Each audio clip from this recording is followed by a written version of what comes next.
Welcome back. तो friends, अभी का वीडियो है Pakistan and gulf countries reaction on Nupur Sharma, gulf countries on India.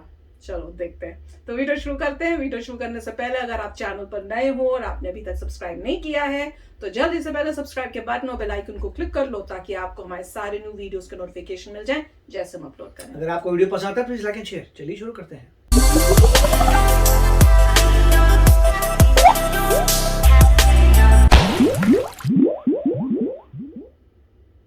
भाई लोग, इन दिनों नुपुर शर्मा के बयान से खाड़ी देशों में खलबली मची हुई है। कतर, कुवैत, ईरान जैसे देशों में इंडियन प्रोडक्ट्स का बहिष्कार चल रहा है, जिसकी वजह से बीजेपी को नुपुर शर्मा को निलंबित करना पड़ा, जो कई बीजेपी नेता, कार्यकर्ता और बीजेपी सपोर्टर्स के गले नहीं उतर रहा। लेकिन अब सवाल उठता है कि नुपुर शर्मा ने ऐसा क्या कहा जो खाड़ी देशों को हजम नहीं हुआ। तो भाई, नुपुर शर्मा ने टीवी न्यूज चैनल की डिबेट के दौरान कहा था कि कुछ लोग हिंदू आस्था का लगातार मजाक उड़ा रहे हैं। अगर ऐसा है तो वह भी दूसरे धर्मों का मजाक उड़ा सकती हैं। इसके बाद उन्होंने वही कहा जो 10 साल पहले जाकिर नाइक खुद बोल चुका है। लेकिन अफसोस, नुपुर शर्मा के बयान पर पाकिस्तान समेत खाड़ी देश तो आपत्ति जता सकते हैं, लेकिन जाकिर नाइक के खिलाफ कोई भी खाड़ी देश एक शब्द नहीं बोलता। जबकि जाकिर नाइक ने भी वही कहा जो नुपुर शर्मा ने कहा था। ये भेदभाव क्यों? भाई चलो, मैं मानता हूँ किसी के खुदा भगवान के बारे में बोलना गलत है, तो भाई ये कहाँ तक सही है जो पिछले कुछ हफ्तों से शिवजी और शिवलिंग के बारे में भद्दे पोस्ट किए जा रहे थे, इस पर कोई खाड़ी देश क्यों नहीं बोलता।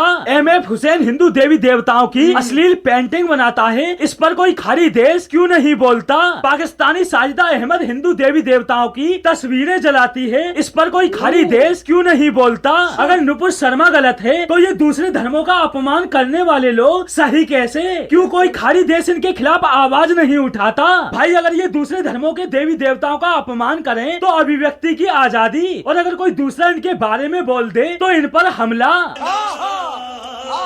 और भाई ये देखो, सबसे ज्यादा उछल कौन सा देश रहा है? कतर, जो साला खुद आतंकी फंडिंग की वजह से ग्रे लिस्ट में शामिल होने की कगार पर है। और भाई ये वही कतर है जिसने हिंदू देवी देवताओं का अपमान करने वाले एमएफ हुसैन को अपने देश की नागरिकता दी थी, और आज ये ज्ञान दे रहे हैं भारत को। इसको बोलो बाबा छोड़ो ये चीज और जाओ तुम्हारा चाय बनाओ। बाबा इसका चाय अच्छा था, हम लोग अभी 2 रुपया भी पकड़ेगा इसका चाय, 1 रुपया नहीं 2 रुपया। पहली बात, जो मोदी जी के पीछे पड़े हैं, एक बात बताओ, मोदी जी ने कोई बयान क्या खुद दिया है जो मोदी जी के खिलाफ भौंक रहे हो? और भाई इन देशों की औकात देखो। जो देश सबसे ज्यादा इंडियन प्रोडक्ट्स का बहिष्कार कर रहे हैं, उनकी जीडीपी, कुवैत की कुल जीडीपी 132 बिलियन डॉलर, कतर की कुल जीडीपी 206 बिलियन डॉलर, और जितनी इन दोनों की कुल जीडीपी है उतना तो अकेले भारतीय कंपनी टाटा ग्रुप का मार्केट कैपिटलाइजेशन है 300 बिलियन डॉलर। और बात करें इंडियन इकोनॉमी की तो वो है 3.5 ट्रिलियन डॉलर। अब भिखारी पाकिस्तान कहेगा इतना सारा पैसा। और भाई इन देशों के तेवर सिर्फ तब तक हैं जब तक इनके पास तेल है। जब 20-25 सालों में तेल नहीं होगा और इलेक्ट्रिक गाड़ियां होंगी तो साले सबके सब पाकिस्तान की तरह भीख मांगते नजर आएंगे। बाबा ये बात तो गलत नहीं है। भाई भूलो मत, ये वही देश हैं जो 1971 इंडिया पाक युद्ध में पाकिस्तान के साथ खड़े हो गए थे। केवल इजराइल था जो खुल के भारत के सपोर्ट में आया था और मदद भी की थी। लेकिन अब सवाल उठता है कि ये इतनी छीछालेदी फैलाई किसने जो नुपुर शर्मा का बयान अंतर्राष्ट्रीय विषय बन गया। तो भाई इसको लेकर लोगों का कहना है। ऑल्ट न्यूज के को फाउंडर मोहम्मद जुबैर के अकाउंट को आप जाकर देखिएगा। हिंदुस्तान का जर्नलिज्म का मुखौटा पहनकर इस व्यक्ति ने हिंदुस्तान को, हिंदुस्तान की सरकार को पूरे विश्व भर में बदनाम कर दिया है। और बाकी बची कुछ कसर पूरी की पाकिस्तान ने भारत की इमेज खराब करने के लिए अलग अलग देशों से भारत के खिलाफ ट्विटर पर ट्रेंड चलवाए ताकि दुनिया में भारत की इमेज खराब की जा सके, क्योंकि इनके पास अब तक कोई हथियार था नहीं जो खाड़ी देशों को भारत के खिलाफ कर सके। इन्होंने अपना हथियार बनाया नुपुर शर्मा के बयान को, जिसकी वजह से यूएई, सऊदी अरब जैसे देश जो 370 के मुद्दे पर भारत के साथ खड़े थे वो भी भारत से नाराज नजर आए। हालांकि इनका नाराज होना जायज भी है, लेकिन सवाल ये उठता है कि चीन द्वारा वीगर मुस्लिमों पर हो रहे अत्याचार के खिलाफ कोई खाड़ी देश क्यों नहीं बोलता?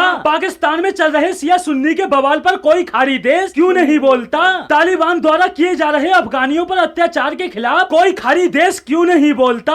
ये ना समझा क्या मेरे को? भाई इंडिया में कुछ घटित हो और पाकिस्तान उसमें ना कूदे, ये तो असंभव है। शहबाज शरीफ से लेकर कटोरा खान ने तक भारत के खिलाफ भर भर के ट्वीट्स किए। पाकिस्तान के प्रधानमंत्री, पूर्व प्रधानमंत्री, यहाँ तक कि पाकिस्तानी आवाम ने तो भारत के खिलाफ इतना दुष्प्रचार किया जितना वो कर सकते थे। लेकिन इनकी दुनिया में औकात क्या है उससे पूरी दुनिया वाकिफ है। लेकिन फिर भी भारतीय विदेश मंत्रालय ने अपना बयान जारी करते हुए पाकिस्तान को आईना दिखाया। भारतीय विदेश मंत्रालय ने अपना स्टेटमेंट जारी करते हुए कहा, अल्पसंख्यकों के अधिकारों का बार बार उल्लंघन करने वाले किसी अन्य देश के अल्पसंख्यकों के साथ हो रहे व्यवहार पर बयानबाजी कर रहे हैं। दुनिया पाकिस्तान द्वारा हिंदुओं, सिखों, ईसाइयों और अहमदियों सहित अल्पसंख्यकों के लगातार उत्पीड़न की गवाह है। भारत सरकार सभी धर्मों का सम्मान करती है, जबकि पाकिस्तान में कट्टरपंथियों को सराहा जाता है और उनके सम्मान में स्मारक बनाए जाते हैं। हम पाकिस्तान से भारत में सांप्रदायिक सौहार्द को बिगाड़ने या प्रोपेगेंडा फैलाने के बजाय अल्पसंख्यक समुदायों की सुरक्षा और उनकी भलाई पर ध्यान देने का आह्वान करते हैं। भाई कुल मिलाकर इस बयान को शॉर्ट में कहें तो भारतीय सरकार का पाकिस्तान से कहना था भग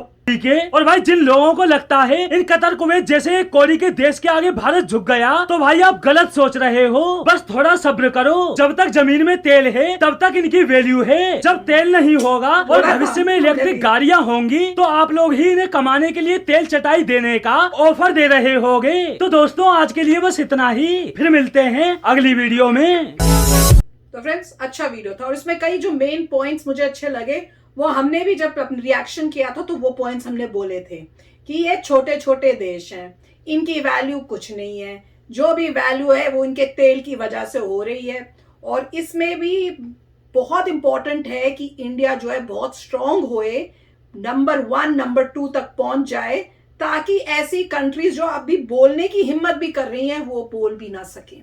उसके लिए military wise, economic wise, financial wise हमको स्ट्रांग होना पड़ेगा।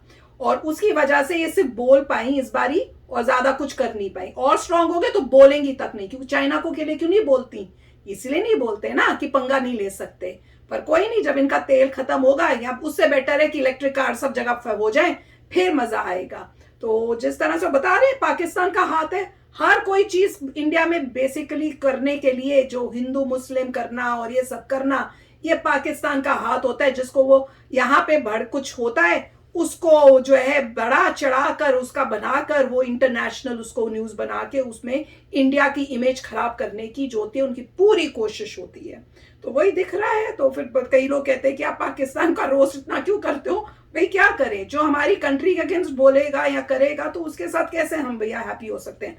आप सुधरो, हमारे साथ ठीक रहो तो कोई प्रॉब्लम ही नहीं थी। पर from the beginning of time ऐसा ही चल रहा है। कोई बात हो, ये पाकिस्तान इंडिया के खिलाफ शुरू कर देता है अपना प्रोपोगेंडा। पर ठीक है, इंडिया ने जवाब अच्छा दिया। और मैं कह रही हूँ अभी वेट करना मोदी जी की। अभी मोदी जी अभी कुछ कर नहीं रहे ना, एकदम से कोई धमाकेदार न्यूज आएगी जो ये सब किया है ना उनको अच्छा सबक सीखेगा। राइट, देखिए पहली बात तो ये है कि अगर ये कंट्रीज काफी समझदार होती तो पहले ये बोलती कि उन्होंने बोला है जो आपके सीक्रेट टेक्स्ट में लिखा है। तो अलग से तो किसी ने कुछ बना के नहीं बोला, एक सीक्रेट टेक्स्ट में आपके लिखा हुआ है। अगर वो कंट्रोवर्शियल है तो उनको पहले ये एक्नॉलेज करना चाहिए कि आपने जो है कंट्रोवर्शियल सीक्रेट टेक्स्ट से पढ़ा है, वो कंट्रोवर्शियल चीज है, उसे नहीं पढ़ी है। Okay fine. उसके बाद उनको अपना साइज देखना चाहिए कंट्रीज को। साइज कौन सा? एक तो ज्योग्राफिकल फिजिकल साइज और साथ में इकोनॉमिक साइज, वो दोनों छोटे हैं। सिर्फ ऑयल है इसलिए उनकी जिंदगी चल रही है, कुछ समय बाद वो भी ठप होने वाली है। वहां पे जितने इंडियंस हैं सारा कारोबार तो इंडियंस चला रहे हैं, और एक बार इंडियंस वहां चले गए उनको कुछ धेला नहीं आता, सब नीचे हो जाएंगे। डेमोक्रेसी वहां पे है नहीं, प्रॉब्लम्स वहां पे जबरदस्त हैं।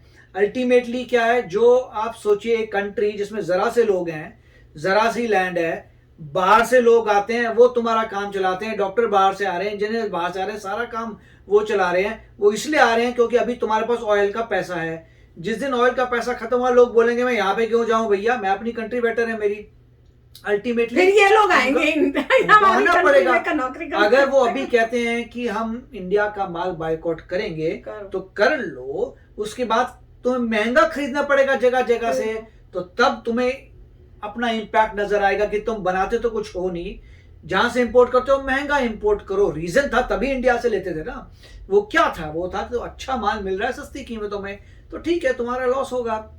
और यहाँ पे पर मेरे ख्याल से बाइकआउट किया तो नहीं है, मुझे तो अगर लोग, गवर्नमेंट कुछ नहीं बोलते बोलेगी, गवर्नमेंट नहीं बोलेगी, लोगों की बात हो रही है। हाँ। और अल्टीमेटली मैं तो यही कह रहा हूँ, आप 10-15 साल रुकिए, उसके बाद जो है देखिए कि कैसे रिवर्स होता है पूरा। अभी 50-60 साल मेरे ख्याल से ऑयल तो रहेगा, परंतु इलेक्ट्रिक कार्स आ जाएंगी, तो उसके बाद ऑयल की कोई डिमांड ही नहीं रहेगी, क्योंकि मेजॉरिटी लोगों को फर्क पड़ता है कारों का। और आज की सिचुएशन से तो वैसे ही सब लोग सोच रहे हैं यार इलेक्ट्रिक ही लें। अब इलेक्ट्रिक टेक्नोलॉजी थोड़ी स्ट्रॉन्गर हो जाए, उसके बाद जो है सब बंदा 10 साल में इलेक्ट्रिक हो जाएगा, उनकी डिमांड खत्म हो जाएगी ऑयल वगैरह की, फिर जो है वो लोग भागे हुए आएंगे इन चीजों के लिए।